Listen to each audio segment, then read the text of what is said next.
আমরা তো অনেক বড় একটা টিম ছিলাম, অনেকগুলো আর্টিস্ট ছিল, বাট সবার সাথে সে এত বেশি কোঅপারেটিভ ছিল। He is very nice.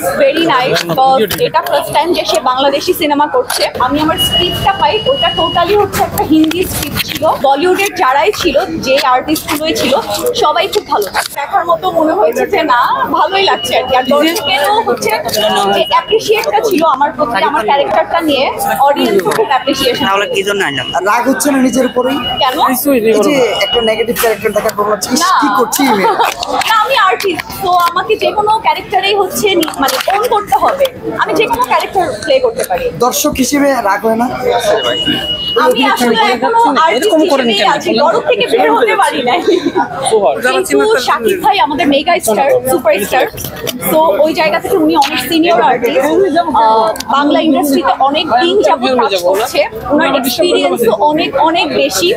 ওই জায়গা থেকে হচ্ছে সে আমাদের দরদ সিনেমাতে, দরদের সেটে আমরা তো অনেক বড় একটা টিম ছিলাম, অনেকগুলো আর্টিস্ট ছিল, বাট সবার সাথে সে এত বেশি কোঅপারেটিভ ছিল যে আমরা সবাই হচ্ছে তার সামনে আছে না যে এত বড় সিনিয়রের সাথে কিভাবে আমরা উনার সামনে গিয়ে মানে ক্যারেক্টার প্লে করব, বাট উনি হচ্ছে ওইখানে জিনিসটা এত ইজি করে দিয়েছে যে আমরাও খুব ইজিলি ওনার সামনে আমাদের ক্যারেক্টারটা প্লে করতে পেরেছি। মানে এতটাই সাপোর্টিভ ছিল। He is very nice. এটা ফার্স্ট টাইম যে সে বাংলাদেশি সিনেমা করছে। আর তার যে ক্যারেক্টারটা ছিল সেটা বলবো হচ্ছে আমাদের যে বাঙালিয়ান একটা ক্যারেক্টার ছিল সেটা তার ছিল। সেও খুব ইজিলি ওইটাকে ওন করতে পেরেছে। অ্যাজ এ আর্টিস্ট এটাই করা উচিত, অবশ্য যে কোনো ক্যারেক্টারটাই ওন করা উচিত। আর কো আর্টিস্ট হিসেবে বলবো সেও অনেক ভালো ছিল, আমাদের সবার সাথে অনেক ফ্রেন্ডলি ছিল, সেটাও খুব ফ্রেন্ডলি ছিল। ওভারঅল বলিউডের যারাই ছিল, যে আর্টিস্টগুলোই ছিল, সবাই খুব ভালো। সত্যি সত্যি কতগুলো লিপস্টিক আপনার কালেকশনে আছে? তো আছে 250-300টার মধ্যে। আচ্ছা, সর্বরাষ্ট্রে কোনটা দিয়ে মারলেন তাহলে? আমি তো মারিনি আজকে। তাহলে কি মারলেন?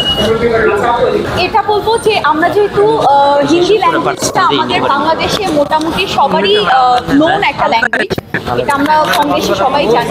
তো ওই জায়গা থেকে আমারও একদম জানা ছিল না, আমার জানা ছিল, বাট আমি যখনই হচ্ছে বাংলাদেশ যাই, আমি আমার স্ক্রিপ্টটা পাই, ওটা টোটালি হচ্ছে একটা হিন্দি স্ক্রিপ্ট ছিল। আর যেহেতু আমি হিন্দি মোটামুটি জানি, তো ওইখানে গিয়ে এতবার আমি স্ক্রিপ্টটা পড়েছি যে এরপর আমার আর মনে হয় নাই যে আমার মানে ভাষায় আর কোনো প্রবলেম হয়েছে ডায়লগ দিতে। সংবাদ, ফিচার ও অনুষ্ঠানের জন্য ভিজিট করুন সংবাদ প্রকাশের ওয়েবসাইট এবং যুক্ত থাকুন ফেসবুক পেজ ও ইউটিউব চ্যানেলের সঙ্গে।